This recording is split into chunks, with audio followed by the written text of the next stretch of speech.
It all started on a Tuesday afternoon, when my phone's GPS led me to a street that seemed to vanish into thin air. The directions were eerily precise, as if whispered by a voice that mirrored mine exactly, sending chills down my spine. At first, I laughed it off, chalking it up to a glitch.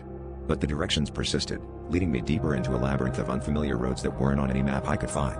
As the sun dipped below the horizon, the voice grew more insistent, guiding me to a location that supposedly lay beyond the town's edge, a place that friends insisted didn't exist. Curiosity, and perhaps a touch of fear, compelled me to follow. The roads were winding and narrow, bordered by thick woods that seemed to lean in, listening. The voice continued, each word an echo of my own, yet tinged with something almost mocking.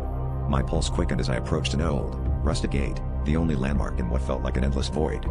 Behind it, shadows shifted in the dim light, forming shapes that danced just beyond my line of sight. I hesitated, my breath catching as the voice urged me forward, promising answers to questions I had never asked. Inside the gate, the air was thick with an unsettling quiet, broken only by the crunch of gravel underfoot. My phone buzzed in my pocket, the screen flashing with a new destination, home. But the address was wrong, a jumble of numbers that held no meaning.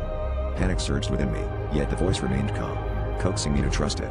I turned to leave, but my feet wouldn't obey, as if the ground itself had come alive, holding me captive.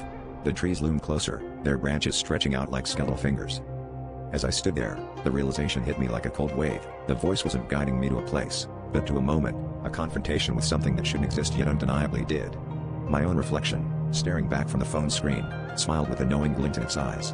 The voice had led me here, to face myself, or perhaps something that wore my guise. A chilling laugh echoed through the trees, mine but not mine, leaving me to wonder if I had ever truly been alone on this journey.